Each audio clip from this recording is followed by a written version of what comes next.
On. Jason et Jean-Michel. Deux passionnés de truck. Ils ont une opinion sur tout. Ils aiment faire connaître l'envers de l'industrie. L'un, c'est la mécanique. L'autre, c'est le service à la clientèle. Truck On. Truck On. Nous sommes au podcast numéro 84. Mon nom est Jason Quirion. Bienvenue à Truck On, qui est présenté par Pro Diesel Bellechasse Rive-Sud, la référence en mécanique de véhicules lourds. Vous avez besoin de refaire un moteur, diagnostic moteur, trouble de CM, problème durée. Venez nous voir, on connaît ça, on fait toutes les marques, tous les modèles de moteurs, tant que c'est diesel. Vous m'appelez 581-309-5659. Vous appelez au garage 418-291-1234 ou notre page Facebook de Pro Diesel. Je serai seul aujourd'hui, ouais, Jean-Michel. Beaucoup de dossiers de front qu'on va faire avec. J'avais oublié qu'il y avait un gros meeting aujourd'hui, mais comme je vous dis, quand on travaille de plusieurs dossiers de front, ben c'est ça que ça donne. Fait que voilà. Fait qu'aujourd'hui, je ferai un podcast seul, mais en fait, je ne serai pas seul parce que je vais avoir un invité qui est déjà en ligne. On va aller le rejoindre dans quelques instants. Juste pour vous dire que on est... Quelle date aujourd'hui? On est le 24 janvier 2025 au moment où on enregistre le podcast. Et on n'a toujours pas de nouvelles. Un mois après l'accident de Vallée-Jonction, qui a coûté la vie tragiquement à une jeune demoiselle, eh bien, on n'a pas de nouvelles encore. On ne sait pas ce qui se passe. C'est le silence radio, c'est le néant total. Je vous en parle dans la deuxième partie du podcast parce qu'il y a eu d'autres événements dernièrement. Là. Il y a un conducteur québécois qui est décédé tragiquement dans un accident de camion impliquant encore une fois un conducteur étranger. Fait que on vous en parle un peu plus tard dans le podcast, mais on perd pas de temps. Et la saison des courses, va battre son plein prochainement. Oui, même si on est au mois de janvier, on commence à sentir la bonne odeur de diesel qui commence à se répandre un peu partout. Ça commence à jaser sur les réseaux sociaux. Le calendrier est sorti de la FECCLQ. Les gens ont hâte. On partage des photos, on partage des vidéos. Mais j'ai dit, tiens, on va mettre un peu l'eau à la bouche à nos auditeurs et à nos auditrices, aux gens de Truck Stop Québec qui nous écoutent également. On les salue. On va aller rejoindre, je pense qu'il est le président de la FECCLQ. C'est le chum Pierre-Yves Tremblay qui est au bout du fil. Salut Pierre-Yves. Bon matin, mon beau Jason. Comment ça va? Ça va bien. Une semaine froide, mais on va passer à travers. Oui, mais écoute, on en a déjà vu d'autres. Là. Fret au Québec, c'est normal. Là. Je veux dire, on est l'hiver. Si tu me dirais qu'il ferait fret de même au mois de janvier, au mois de juillet, durant une course, je te dirais urk. Mais là, c'est l'hiver, c'est moins pire un peu, là. Oui, non, ça c'est sûr certain. Non. C'est le premier bon froid de l'année, là, mais c'est ça. On a fait une bonne semaine. Absolument. Hey, puis arrive, je me trompe pas en disant que tu es le président de la FECCLQ? Oui, en plein ça pour la deuxième année. C'est ta deuxième année à titre de président. Oui. Comment que ça se passe, une vie de président? C'est quoi les défis? C'est quoi les défis d'un gars comme toi? Tu sais, je veux dire, tu représentes tes coureurs, mais en même temps, il faut que tu représentes les événements. Comment que ça se passe dans ton day-to-day? Là? Écoute, je vais être honnête, moi personnellement, j'adore faire partie de la famille de la fédération, autant du niveau coureur que du niveau administratif. On est vraiment une fichue belle gang, là. C'est vraiment une grande famille que tu connais, je pense. Oui. Année après année, le bassin augmente, autant au niveau des événements que des compétiteurs. Puis, c'est vraiment, en tout cas, moi, je trouve qu'on est vraiment une belle équipe. Les résultats sont là aussi. On travaille, je pense, bien tout le monde ensemble. On a un beau CA. On travaille tous pour la même chose. La sécurité, la qualité des compétiteurs aussi. Fait que d'année en année, en tout cas, moi, depuis que je t'ai introduit au niveau du CA, je pense qu'on a travaillé extrêmement fort à augmenter le niveau de sécurité, à trouver des façons de faire pour que ce soit de mieux en mieux. Je pense que la fédération commence à être une référence aussi au niveau des courses de camions lourds là, par rapport, on a quand même des amis des États-Unis là, qui souvent vont imiter ou essayer d'être un peu la fédération. ça a donné quand même à plusieurs endroits des bons résultats, je pense, ce qu'on a apporté. Là. Explique un peu à nos auditeurs et aux fans de course qui nous écoutent, parce qu'il y en a plusieurs qui, tu sais, comme je disais d'entrée de jeu un peu, la FECCLQ, ils voient passer ça, mais ça sert à quoi, en gros, pour le commun des mortels, la FECCLQ? Qu'est-ce qu'elle vient faire dans le domaine des courses? La FECCLQ veut dire Fédération des événements de course de camions lourds du Québec. Donc, la FECCLQ compte aussi dans l'organisation les événements autant que les compétiteurs. Le but de la fédération est d'être capable d'avoir une formule, aussi des procédures pour être capable de fournir des compétiteurs sécuritaires et l'inverse, que les événements soient sécuritaires. Autrement dit, une réglementation de bonne rigueur qui est créée ensemble. Le but de la fédération aussi est d'avancer des points pour les fonds de points annuels, être capable de réglementer aussi au niveau des bourses, qu'il y ait une base de données là, qui soit établie aussi. Là. On a Guylaine Joannette qui s'occupe vraiment de la fédération, qui est notre secrétaire, qui, elle, de notre côté, va tenir vraiment des registres, exemple, là, vraiment des inscriptions, toutes les informations des compétiteurs pour les assurances, point de vue, tout ce qu'il y a de points sécurité là, à ce niveau-là. Fait que la fédération, elle sert en gros de fournir des bons compétiteurs sécuritaires qui vont donner des bons spectacles aux événements. Vous êtes présent à tous les événements, ça c'est obligatoire. Chaque événement qui est sanctionné par la FECCLQ, donc vous êtes présent, le comité est présent, en fait, pour faire le suivi, regarder si tous les règlements sont respectés. Je pense que c'est un peu ça, là. Oui, en plein ça. À toutes les fins de semaine de course, peu importe où ce qu'elle va être située au Québec ou même en Ontario. On a d'autres là, qui viennent de s'ajouter encore cette année. La fédération va normalement fournir 2 mécaniciens au minimum. On a Guylaine qui va suivre vraiment ou quelqu'un qui peut la remplacer vraiment sur tous les sites. Nous, de notre côté, les compétiteurs qui sont impliqués dans le CA aussi, ben, on n'a pas le mauvais choix d'être là, on est aux courses. Hein. Absolument. Fait qu'on s'implique. Fait que je te dirais que normalement, là, la majorité du comité est sur le site de course, là, à moins que ce soit vraiment... On ne peut pas y aller, là, mais je vous dirais que plus que la moyenne de la moitié du CA est aux courses. OK. Donc, vous êtes présent, on s'organise. Est-ce qu'il y a des personnes clés pour un peu vérifier le bon fonctionnement des courses? Parce qu'on s'entend, écoute, il y a 8 événements, moi, est-ce que je me trompe, là, mais il y a 8 événements qui sont fédérés cette année, ou 9? C'est 8 ou 9? Je vais te confirmer. Parce que il y a une nouvelle, on va en parler tantôt, là, mais il y a un nouvel événement qui s'est rajouté. Il y en a un qui va remplacer Notre-Dame-du-Nord cette année, qui est dans le coin de l'Ontario. Si je ne m'abuse, on doit être rendu à 9. Si je ne me trompe pas, là, si mon calcul est quand même un peu précis, là. On est 8, il me semble. On commence par Ferme-Neuve. Oui. Mirabel. Oui. Montmagny. Oui, qui s'est rajouté cette année. Oui, l'Adoré. L'Adoré, oui. Bien sûr. Saint-Théophile. Oui. Baie-du-Fèvre. Oui. Saint-Joseph-de-Beauce. Saint-Joseph-de-Beauce. OK, c'est correct. Je pensais qu'on était à 9, mais c'est correct. On est à 8. Donc, dans les 8 événements, la fédération est là pour s'assurer que tous les coureurs respectent la réglementation et que les événements soient supportés au meilleur du possible pour que l'événement se déroule sans anicroche. En plein ça. L'événement est aussi impliqué dans la fédération que les compétiteurs, parce que nous, sur le CA, aussi, il y a des représentants d'événements qui sont dédiés, dans le fond, qui sont les porte-parole un peu des événements, qui vont apporter le point à améliorer, les choses à améliorer de leur côté. Fait que ils ont le contribution aussi importante que les compétiteurs dans la fédération. OK, donc, parle-nous, présente-nous un peu ton comité, parce que ça va m'amener à une autre question, parce que là, tu dis qu'il y a quand même des gens, des événements qui sont un peu représentés dans le CA. Qui fait partie du comité présentement? Il y a Sylvain Noël depuis plusieurs années. Oui. Il y a Marc Bérard, André Dagenet. Oui. Stéphane Gagnon. Jonathan Drolet, Jean Demers, Pascal l'Italien, Michael Janson et moi-même, Pierre-Yves Tremblay. Ça, c'est la table de la FSSLQ.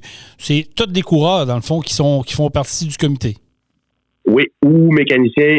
Et il y a Guylaine Joannette aussi, qui est impliquée beaucoup avec nous, qui est notre secrétaire qui s'occupe vraiment de tout ce qu'il y a de papier interne, de comptabilité, ces choses-là, avec la fédération. OK. Donc, vous avez un bon comité. Donc, c'est sûr et certain que quand tu as des coureurs, on connaît les noms, là, je pense que la plupart de nos auditeurs ont reconnu tous les noms qui sont autour de la table.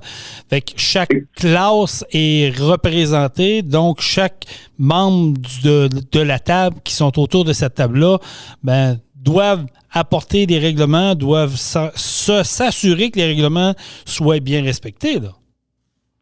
Oui, très important. Puis les gens vont souvent se référer à peu importe. Exemple, moi, je suis un compétiteur de classe B, mais ils peuvent se rapporter à moi autant qu'André ou Sylvain. Tu sais, on n'a pas de... On n'est pas... on va vraiment aider le compétiteur, là, peu importe que ce soit un gars de C qui va me poser des questions, on est capable d'y répondre autant que le gars de B. On essaie de travailler tous ensemble, vraiment, qu'on soit tous sur le même point d'égalité là, à la fin de la journée ou le même résultat, là. Je comprends. Fait qu'il faut qu'il y ait quand même un consortium qui se parle pour arriver. Parce que c'est arrivé, puis des règlements sont là, puis on pourra peut-être en parler tantôt dans qu'est-ce qui est de nouveauté dans la réglementation, sans rentrer trop dans les détails, parce que c'est beaucoup technique au niveau moteur, au niveau réglementation, puis on a parlé beaucoup de la sécurité dans les dernières années. Mais qu'est-ce qui arrive, mettons, qu'un coureur ne respecte pas un règlement qui soit autant dans le C que dans le B, dans le A, ce qui est carrément disqualifié, ou on lui donne la chance de ramener ça aux normes de réglementation? Nous, le matin, à partir de 7 h le matin, normalement à 9 h le matin, on essaie de, si possible, de tout passer à travers nos compétiteurs, chose qu'on réussit quand même à bien faire depuis quelques années en ajoutant des effectifs de mécaniciens. Donc, la première chose qu'on fait, c'est des inspections vraiment rigoureuses au niveau de l'aspect sécurité, oui. Les freins, les composantes, s'assurer que les gens ont la couverture, les protections de transmission, les protections de turbo. On va axer beaucoup là-dessus. Il est évident que s'il y a une anomalie, on va demander immédiatement de remédier à la situation si c'est un élément de sécurité. Ça, c'est sûr qu'il n'y a pas de négociation d'aller sur la track s'il manque un élément de sécurité. On demande vraiment de corriger cette situation-là. Les gens, normalement, honnêtement, les compétiteurs le savent. On a des compétiteurs exceptionnels qui sont là pour compétitionner. Puis je vous dirais que c'est très, très rare qu'on va pogner des anomalies au point qu'une personne ne pourra pas effectuer une course. Les gens viennent aux courses, il y a une passion pour ça. Fait que les gens se préparent à l'avance. Puis ils ont tous le même bon but de faire des bonnes courses sécuritairement et d'avoir du plaisir. Fait que, tu sais, au niveau de la fédération, moi, à ma connaissance, il y a eu dans le passé, oui, des décisions. Souvent, c'était des décisions qu'on a prises malheureusement qu'on n'avait pas le choix pour que ce soit une réinspection ou whatever, mais on n'a jamais vraiment nécessairement eu des gens tricheurs là, tu sais, qui ont voulu de mauvaise foi là, créer des problèmes. Moi, ça m'a pas arrivé vraiment personnellement. Je comprends. C'est sûr que, comme tu dis, des coureurs mettent du temps, de l'énergie et de l'argent dans leur camion. Fait que c'est sûr et certain que ça serait un peu mal vu de dire, regarde, moi, je contourne la loi, puis je m'en vais là, puis malheureusement, tu ne respectes pas la norme, tu t'en vas chez vous, puis ça s'arrête là. Ça serait un peu difficile pour les coureurs. C'est quoi les réglementations? Est-ce que, parce qu'il y a des gens qui me posaient la question, ils disent, mais tu parles à Pierre-Yves, pose-lui donc la question. C'est quoi les différences de réglementation entre le C, le B, le A? Est-ce qu'il y a une énorme différence? Oui, quand même. Oui, ça c'est sûr, mais ça englobe quoi, si je veux dire, au niveau des HP, au niveau des programmations, au niveau des forces de moteur, juste pour mettre un peu en contexte les gens qui nous écoutent? Okay. Dans le fond, on va commencer par le camion de classe A. Le camion de classe A va avoir, je vous dirais, pratiquement et même identiquement les mêmes réglementations au niveau de l'aspect de sécurité, OK? Au niveau de l'aspect du véhicule en tant que tel.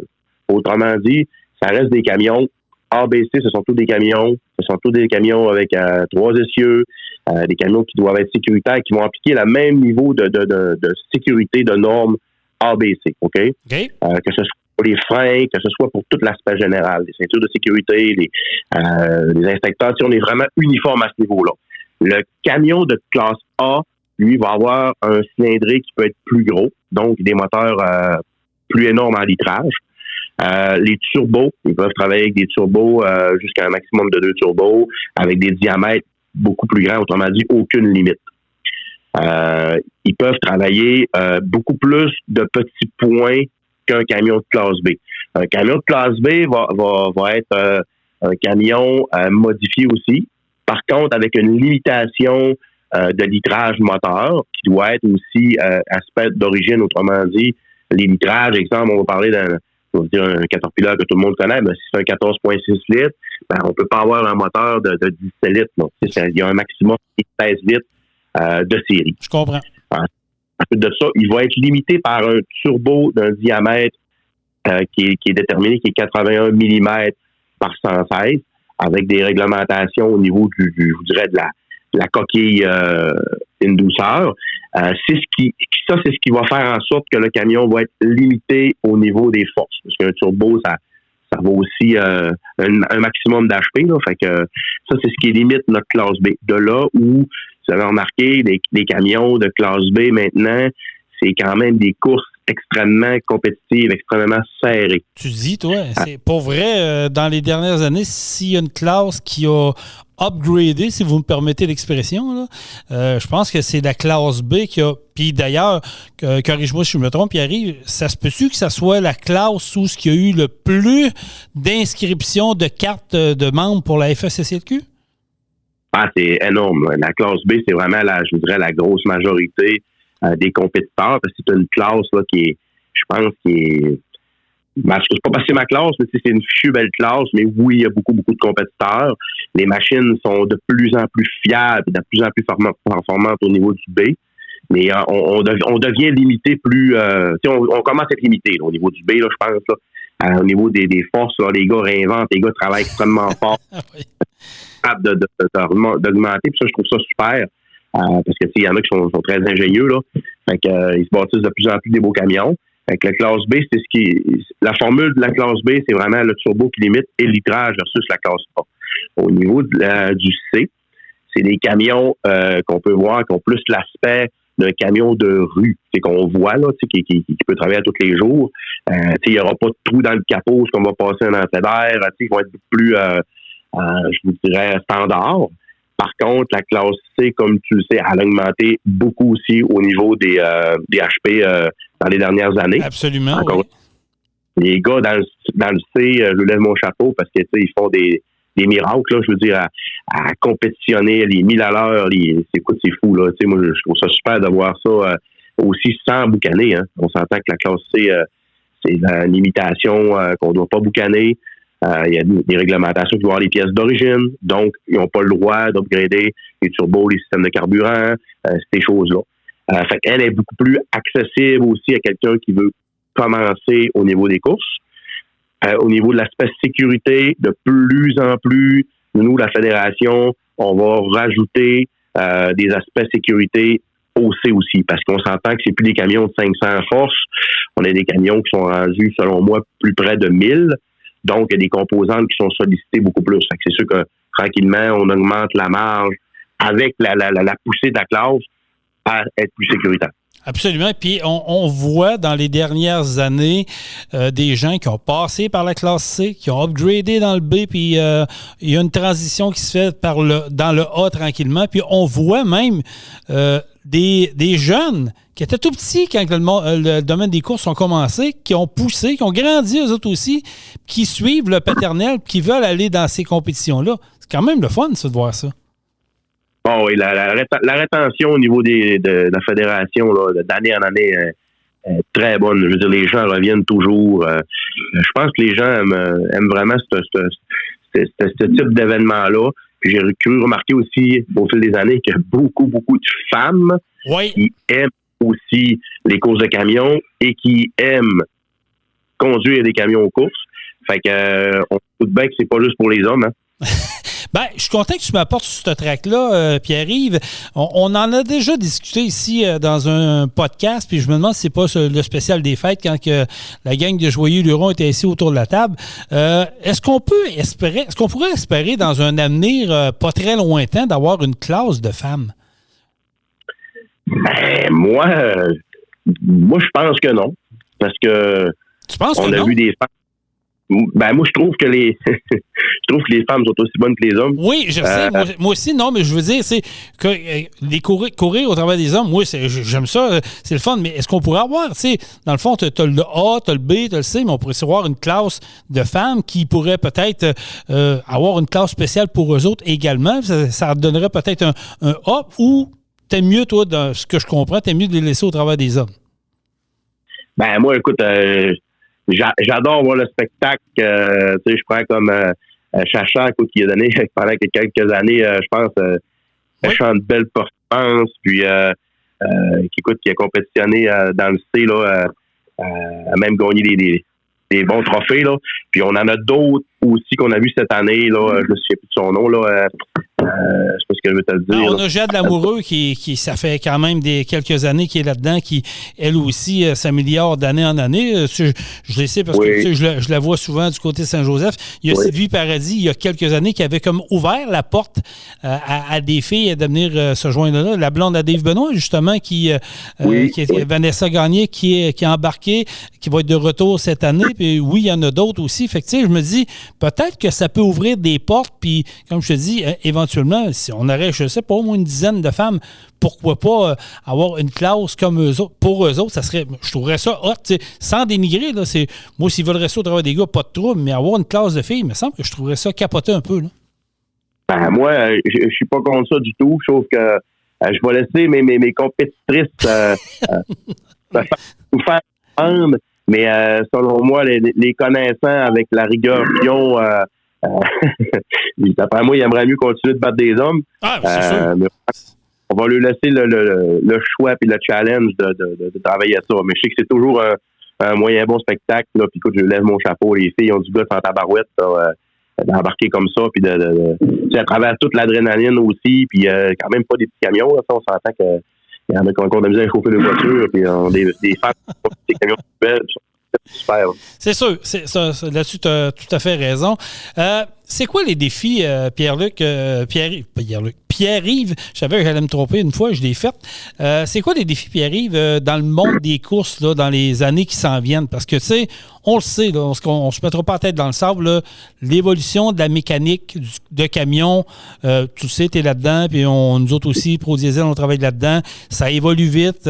Tu l'as dit même tantôt, s'il y en a qui ont de l'ingéniosité pour trouver des façons d'upgrader les moteurs, ça va être quoi l'avenir des courses là-dedans? Vers où qu'on s'en va là-dedans? Écoutez, l'avenir au niveau des courses, c'est sûr que d'année en année, le sujet qu'on croise tous ensemble, c'est la diminution de ce qui est visuel, hein, au niveau d'un camion lourd. C'est sûr que la fumée, plus on est capable de diminuer ça, mieux c'est. Il y a des technologies présentement qu'on voit arriver, comme un peu comme le Common Rail, là, les pompes beaucoup plus performantes, où il y a de la diminution de boucan assez, je pense, assez drastiquement, là, de ce qu'on a vu, que les gens évoluent tranquillement avec le Common Rail.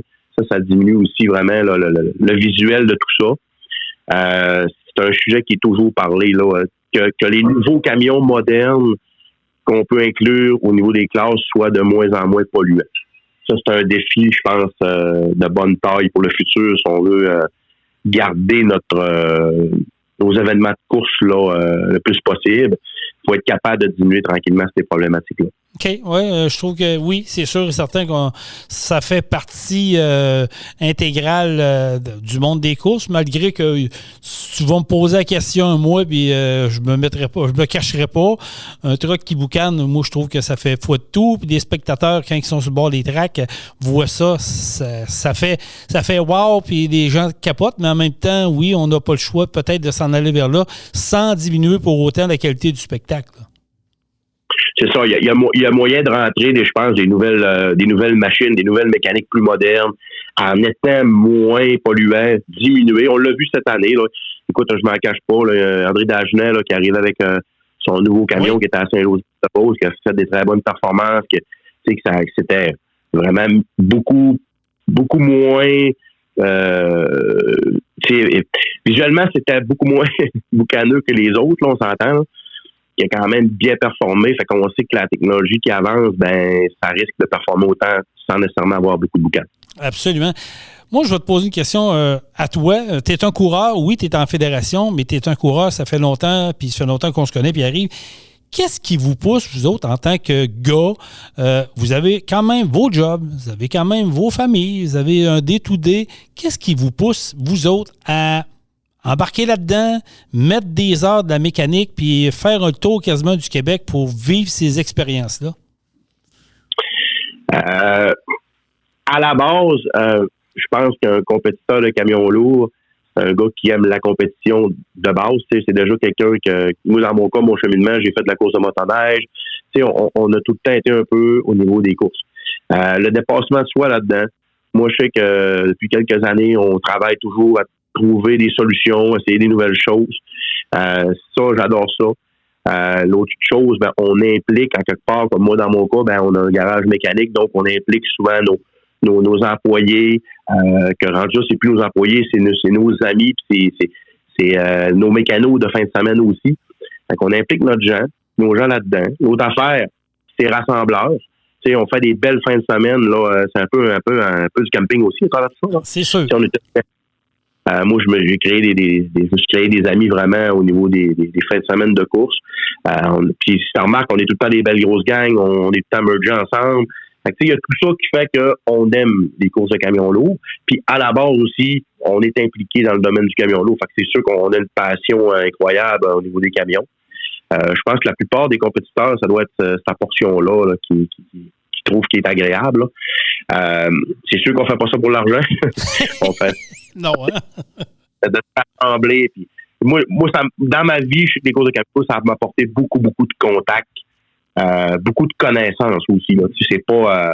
Moi, ça m'a aidé beaucoup dans ma vie, en tout cas au point de vue professionnel, de retrouver de côté relationnel avec les gens des courses là, puis les compétiteurs avec qui qu'on travaille. Je pense que tu as raison, puis on le voit, je veux dire, on peut dire que vous êtes une grande famille, puis tu sais, tu peux pas.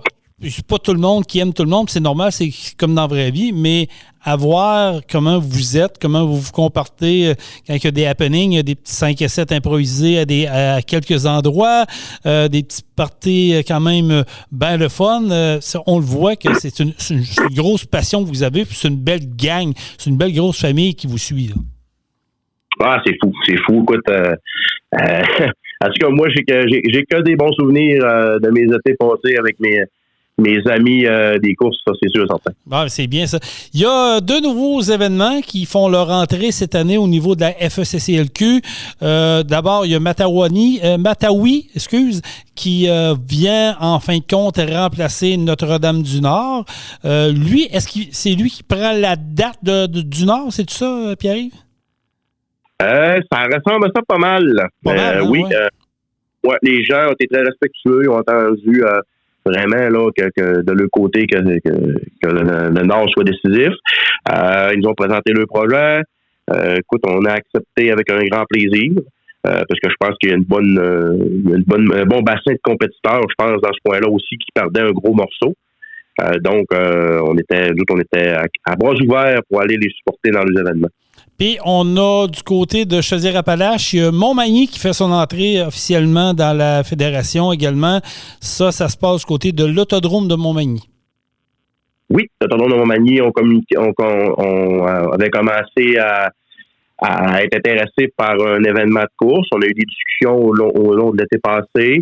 Les dates vont peut-être être à changer dans le futur là, par rapport à... On n'était pas à dernière minute, mais on sait que des événements, ça se cédule quand même beaucoup à l'avance.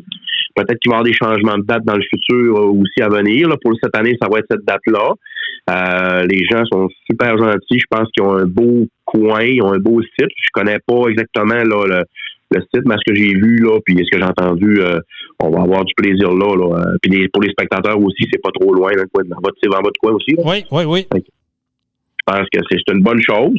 Puis, on est content. On est content d'avoir plus d'événements. On est content que les gens peuvent de plus en plus s'inscrire aussi, parce que si on a 5 événements au bassin de compétiteurs qu'on a, on va devoir refuser des gens. C'est jamais plaisant non plus. Là. Ouais. Ça, tu touches un point là-dessus, parce que vous avez combien de membres qui ont une carte de membre de la FSSLQ? Il me semble qu'on m'a déjà dit que c'était proche du 200. Est-ce que je me trompe? Oui, c'est pas loin de ce chiffre-là. Je sais pas exactement. Nous, je vous dirais que la Fédération va ouvrir nos inscriptions début février. OK. Tout de suite, quand on va avoir vraiment mis la liste des nouveaux règlements sur le site. Et puis, avoir fini de discuter avec nos partenaires, là, autant d'assurance que de commanditaires, etc. Fait que ça va être quand même bientôt les inscriptions pour les compétiteurs et les événements. On parlait des dates tantôt, puis vous avez mis en ligne il y a quelques semaines de cela les dates d'événements.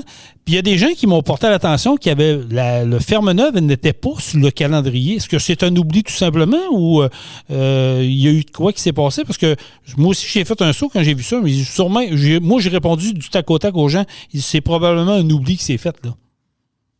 Non, c'est réglé pour Ferme-Neuve. C'est plus un petit manque de communication là qu'on a eu. On a eu de notre côté, là, je pense que les gens de Ferme-Neuve, de leur côté aussi, cette année, n'ont pas pu être au meeting. Il y avait des imprévus. Et puis, on s'est reparlé par la suite là pour s'ajuster tout ça ensemble. Puis, Ferme-Neuve, encore une fois, cette année, va être impliqué avec nous à 100% dans l'aventure à Ferme-Neuve. Bon, une bonne nouvelle. Donc, on peut le confirmer, le Ferme-Neuve est dans le calendrier de la FSSLQ. Pour ce qui est des dates qui sont collées, parce que je sais que ça aussi, les gens m'en parlent beaucoup.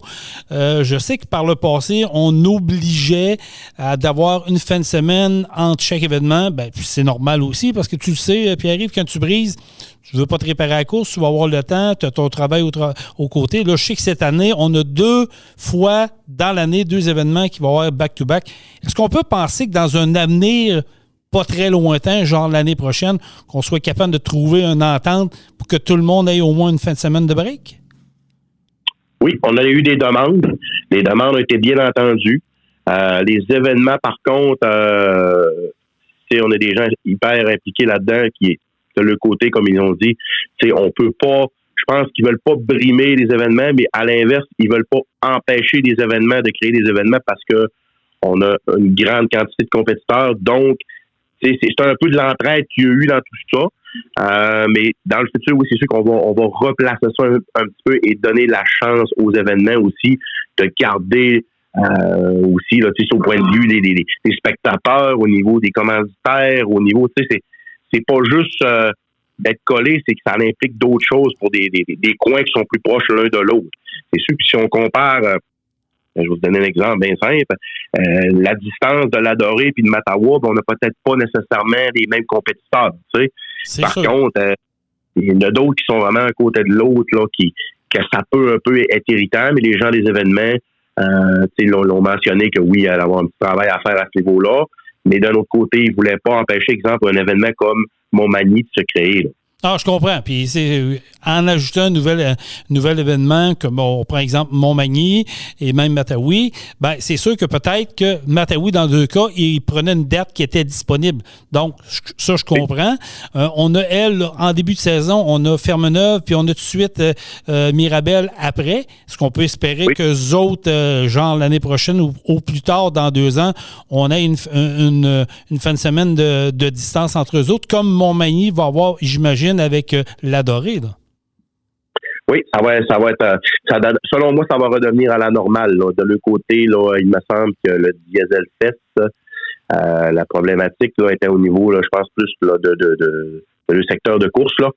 Il y avait d'autres événements déjà. Oui. Il me semble qu'il a un ou quelque chose comme ça. C'était vraiment contre le gré un petit peu.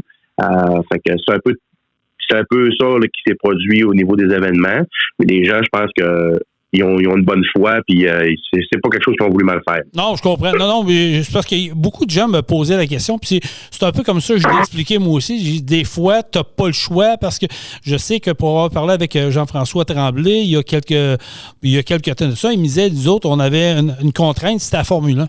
On pouvait pas, parce que nos infrastructures, il y en avait beaucoup qui servaient du côté de la Formule 1, donc on n'avait pas le choix de prendre cette date-là. Mais là, je sais que la Formule 1, à partir de l'an prochain, la date change. Fait que possiblement que pour eux autres, ça va être plus facile, plus maniable un peu de peut-être soit tasser la date, ou en tout cas, je sais qu'ils vont trouver un terrain d'entente. Puis ça, c'est le fun. À quoi qu'on peut s'attendre cette année, Pierre-Yves? Parce que là, 8 événements. Saint-Joseph-de-Beauce fête leur 20e anniversaire. Mataoui, c'est une première une entrée. Montmagny, une première également. Les autres événements également continuent. Est-ce qu'on s'attend à une grosse saison de course encore une fois? Oui, une super de bonne saison de course. Les gens, je pense que l'engouement est à 110%. Alors, les gens commencent déjà à s'informer, à préparer le camion à l'avance. On va avoir une belle brochette de compétiteurs. Je pense pas qu'on a énormément de nouveaux compétiteurs cette année. Par contre, les courses vont se resserrer encore dans les classes cette année. Oui, je pense qu'on s'attend encore à avoir encore plus de compétition, pour avoir parlé à quelques-uns qui ont fait leurs devoirs et leurs leçons durant l'hiver. Un gars comme toi, Pierre-Yves, d'après moi, le truck va être prêt pour la première course de la saison, j'imagine, hein? Oui, là, les morceaux sont partis, ça fait déjà un bon mois. En ayant trouvé nos problèmes de l'année passée, des problèmes majeurs un petit peu. Là, c'est parti, les morceaux sont déjà envoyés, fait qu'on va être prêt pour cette année. Au niveau de la classe A, comme tout le monde l'a remarqué, on a de plus en plus des machines qui se rapprochent. Oui. Des machines extrêmement performantes, des bons compétiteurs. Puis le C, même chose. Fait que les courses c'est le fun à voir. Honnêtement, là, moi je vous les vois plus par vidéo, là, mais c'est le fun à voir comment ça se resserre. Ben oui, puis moi j'invite des gens qui nous écoutent, là, qui ont dit, ouais, cette année, on fait quoi, là? Allez sur la page Facebook de la FECCLQ, là. Vous allez remettre le calendrier à jour, j'imagine, bientôt, là, Pierre-Yves, pour que les gens le voient, là? Oui, ça va être très bientôt. Très bientôt. Donc, allez voir la page de la FECCLQ, là, puis faites-vous un petit calendrier, là. Tu sais, 2-3 sorties dans l'été, là, puis nous autres, regarde, on pine la roulotte, là, puis on va à l'Adorée cette année, on monte à Fermeneuve, la première, l'Adorée, puis on finit ça en Beauce, ou peu importe. Choisissez vos événements, mais je pense que ça vaut la peine. On a le privilège au Québec, puis je pense que tu es d'accord avec moi, Pierre-Yves, on a le privilège au Québec d'avoir un événement de camion lourd, ce qui ne se fait pas ailleurs dans le monde, là. Non, ça c'est sûr, certain que les États-Unis, on voit qu'ils commencent à être beaucoup plus créer des événements. Au Québec, je pense on est des pionniers là, oui, au niveau des courses de camion lourd. Je pense qu'on est les meilleurs aussi. Ça, c'est ma vision à moi. Je suis d'accord. Aux États-Unis, les gars travaillent fort. On a vu cette année des Américains descendre, enfin, entre autres à Saint-Joseph avec Justin Nevis. C'est des gars qui sont venus faire les essais au Québec, qui ont adoré aussi. Là, par rapport aux États-Unis, il y a beaucoup de monde. D'autres, c'est extrêmement achalandé. Là, je veux dire, c'est des gros événements. Là.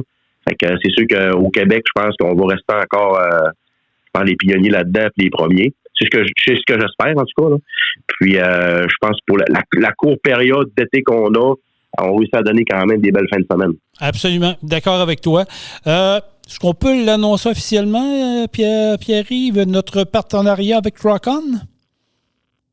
Oui, pas de problème. On peut l'annoncer. Donc, Truck-On sera le podcast officiel de la FECCLQ. Donc, chaque nouvelle, chaque fois qu'il y aura quelque chose à annoncer, on va pouvoir transiter par notre podcast Truck-On, qui devient officiellement le podcast de la FECCLQ. Donc, si vous voulez avoir des nouvelles, on va vous parler des événements tout au long de l'été. À chaque fois qu'il y aura un événement, on en fera une promotion aussi. Puis, on va pouvoir s'en reparler durant l'année, Pierre-Yves.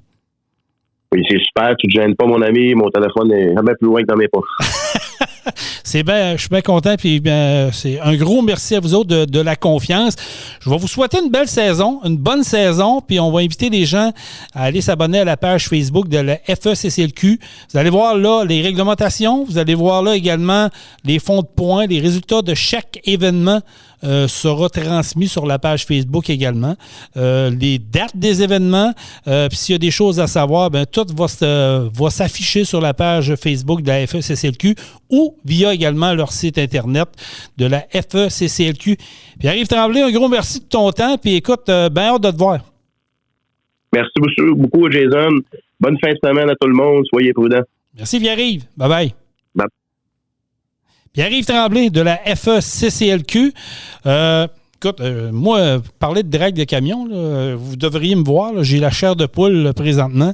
Ça va être encore une fois une belle saison de course.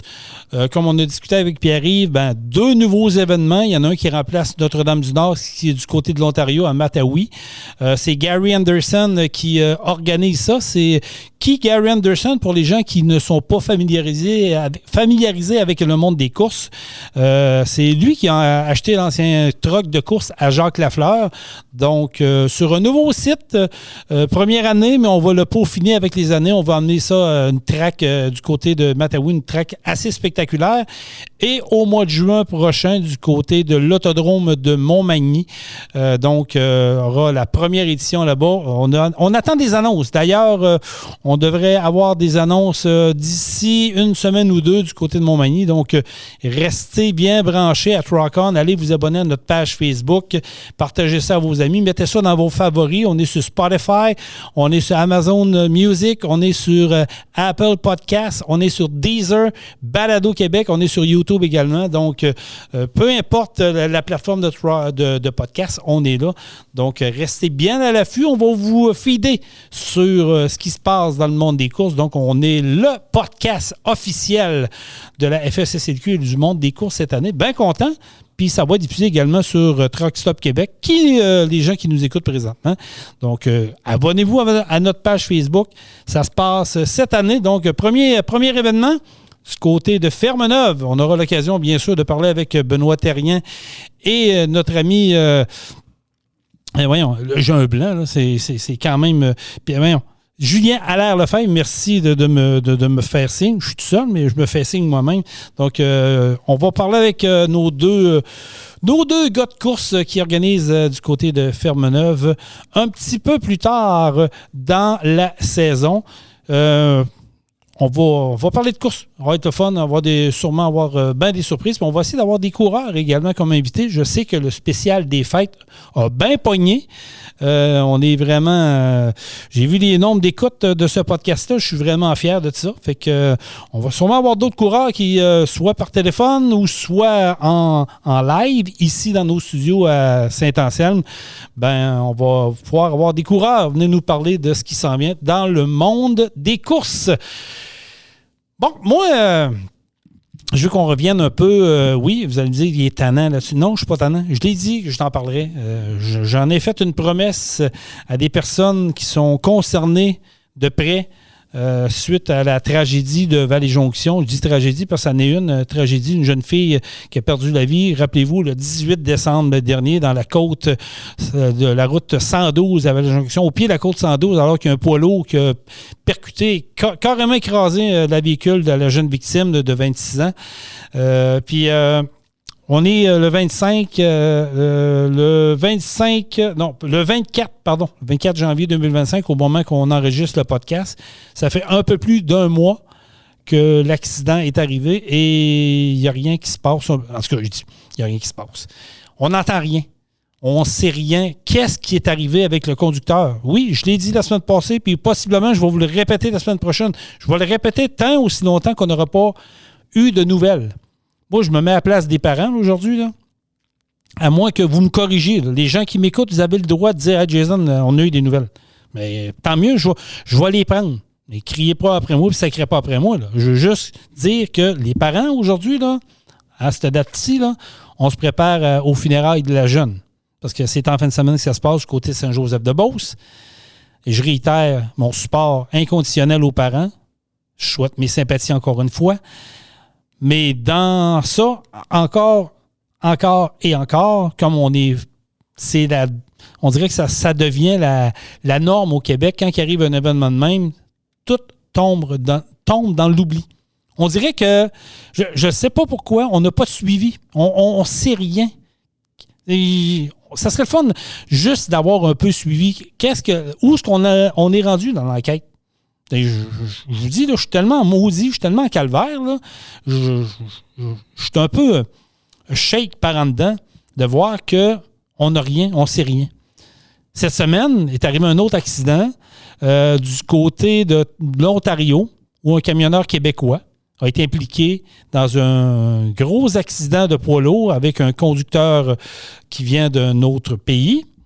Malheureusement, le conducteur québécois est décédé dans ses fonctions. Je trouve ça dommage. C'est encore un accident de trop. Il y a encore eu des accidents hier. Il y en a à tous les jours. D'ailleurs, il y en a à tous les jours. Là, je vois les partages qui se font sur les réseaux sociaux. Puis, je rouvre une parenthèse. Je continue à dire qu'il faut arrêter de les traiter de nom, même s'ils sont gauches, même s'ils font partie d'une clique, même s'ils sont illégaux. Puis, je suis tout d'accord avec ça. Mais il faut arrêter de les traiter de nom. Là. Puis, il va falloir s'attaquer aux vrais problèmes.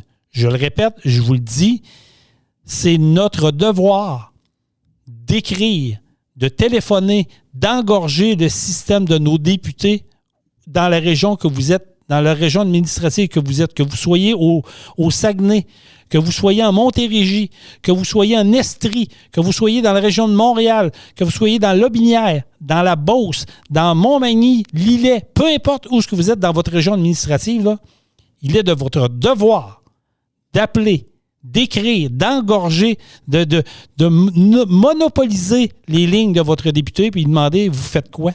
Vous attendez quoi? Un autre mort? C'est incompréhensif. On n'entend rien. C'est lettre morte. C'est silence radio. On n'a pas un député qui s'est levé en chambre. Il n'y a pas un député qui... Je réitère l'invitation. Je sais que ça n'arrivera pas. Je le sais, je vous entends dire, voyons, je ne rêve pas en couleur, ils ne viendront pas s'asseoir avec vous autres dans un podcast, voyons, un petit podcast qui n'a pas beaucoup d'écoute et puis ils n'en ont rien à foutre. Oui, mais venez donc vous adresser aux vraies personnes, à ceux-là qui travaillent là, jour et nuit, là, qui donnent de leur vie, qui perdent la vie, qui donnent de leur temps précieux, qui sont sur la route, qui font du US, qui font de l'Ontario, qui font un peu partout pour faire vivre l'économie. Vous êtes redevables. Vous êtes où les députés? Vous êtes où les ministres? On ne vous entend pas. L'accident de Vallée-Jonction, on a eu un député qui est venu se montrer à la face parce qu'il y avait des caméras, puis il est reparti. C'est Luc Provençal de la Beauce, Beauce-Nord. Pour de ça, on n'a pas entendu la ministre Guilbeault dire « Ouais, là, l'enquête est rendue où? » Moi, je demande qu'on frappe fort. La compagnie, il arrive quoi avec? Est-ce qu'elle continue à travailler aujourd'hui? Est-ce qu'elle a juste changé de nom puis elle continue à travailler? Le conducteur du camion qui a eu l'accident mortel à Vallée-Jonction, il arrive quoi avec? Il est où? Est-ce qu'il est parti dans son pays? Est-ce qu'il est en convalescence chez eux puis il attend son procès? On ne sait rien. Pourquoi qu'on ne sait rien? L'accident là, qui a coûté la vie au camionneur québécois, là, il va arriver quoi avec ça? Est-ce qu'on va avoir une suite à ça? Est-ce qu'il va y avoir une enquête? Est-ce qu'il va y avoir des accusations de portée contre le conducteur, contre la compagnie fautive? Je le dis et je le répète, c'est une pyramide, ça part d'en haut. Il faut frapper en haut puis descendre en bas. Le conducteur, c'est le dernier maillon de la chaîne, mais c'est lui qui est plus ravageur. C'est lui qui cause le plus de problèmes. Mais en haut de lui, il y a une compagnie qui l'a engagé. Puis il y a quelqu'un qui a donné il y a quelqu'un qui a donné ces voyages-là à ces chauffeurs-là. Ça aussi, il donne ça à moindre coût. Ça part de où, là? Il faut arrêter ça, là. Demain matin, il faut avoir une frappe. Il faut passer un message clair. On attend quoi? Je reviens pas. Pour vrai, je suis sans mots, puis je n'en parle souvent avec des collègues. Là. J'ai quand même du monde que je connais dans l'industrie du camionnage un peu, puis ils me disent toute la même affaire. Jason, on sait rien. Ça devient dangereux. La 401 là, est rendue dangereuse. Même l'autoroute 20. L'autoroute 20, il y a un camion à contresens. Jeudi dernier, jeudi le 23, un camion a roulé à contresens sur l'autoroute 20. Imaginez-vous, là. Puis, photo à l'appui, vidéo à l'appui. Qu'est-ce qui s'est fait? Est-ce qu'on a arrêté? Est-ce qu'on a intervenu? Est-ce qu'il y a eu des accusations de portée? Ah non, on trouve toujours une défaite à toutes. Pendant ce temps-là, il y a une bonne compagnie de transport au Québec, des bons conducteurs québécois. Eux autres se font achaler pour une lumière qui n'allume pas, pour un lookbook mal rempli, ou ça, on les écœure, on les achale. Je comprends là, qu'on fait ces personnes-là font le job, mais c'est pas ça le principal. Là. Moi, je m'en fous que le gars ait mal rempli son lookbook ou qu'il y ait une lumière en arrière ou qu'il n'est pas allumé ou peu importe. Là. Je m'en fous. Moi, ce que je veux, là, c'est que rouler sur les routes, ça devienne sécuritaire. Là, il arrive un poids lourd à côté de moi. J'ai le réflexe de regarder dans la cabine qui chauffe. Puis là, allez pas croire qu'il n'y a pas des Québécois cabochons. Là. J'en ai vu encore cette semaine sur la 20. J'étais dans le coin de Montmagny, Saint-Jean-Port-Joli, là, puis je peux vous dire que c'était pas chic non plus. Là.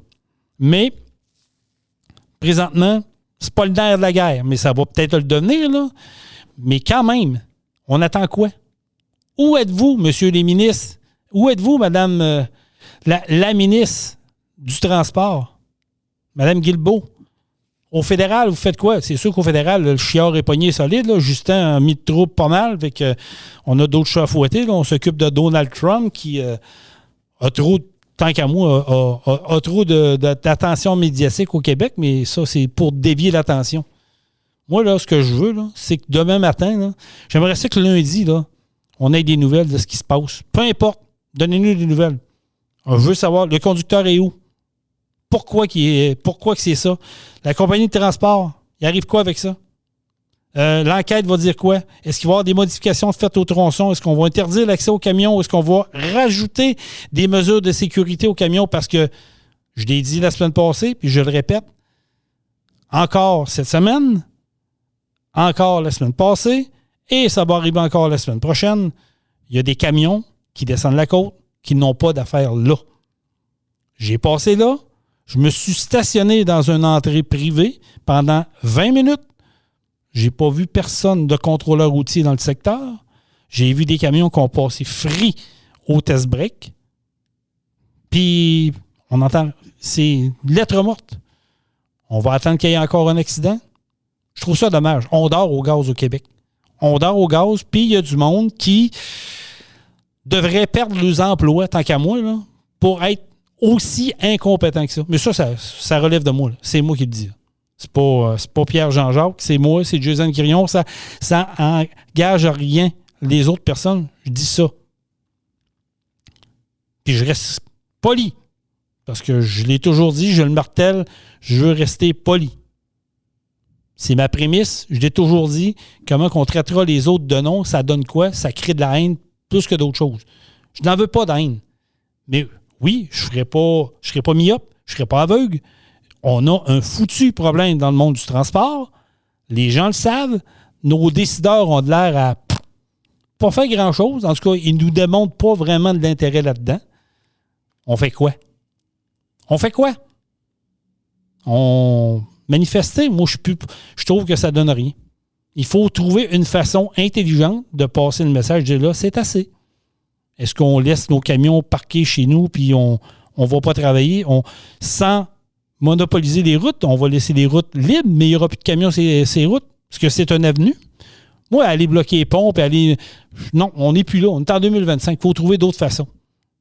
S'il faut en venir là, dire on parque des trucks dans le cours puis on reste chez nous une couple de jours. Écoute, on trouve ça dangereux. C'est peut-être une solution. Je ne sais pas. Je la lance demain.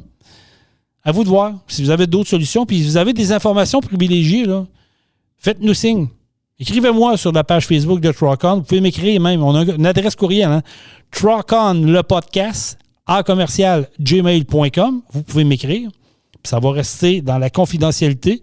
Vous pouvez même appeler à Truck Stop Québec, écrire à Truck Stop Québec sur la page Facebook. Si vous avez des informations, on va les garder anonymes. Si vous ne voulez pas être nommé, ça va nous faire un énorme plaisir de conserver votre anonymat. Mais il faut que ça change. Je sais qu'il y a du monde qui travaille pour ça. Je sais qu'il y en a d'autres qui sont vraiment, comment je dirais ça, vraiment allumés sur ce qui se passe. Il faut continuer à dénoncer, mais faites-le dans le savoir-vivre, puis je pense qu'avec ça, on va passer au travers. Voilà, ça fait pas mal le tour. Merci d'avoir été là, nos auditeurs. Je vous rappelle que Truck On a été présenté par Pau Diesel, Bellechasse-Rive-Sud. Je salue également nos auditeurs à Truck Stop Québec, la radio des camionneurs.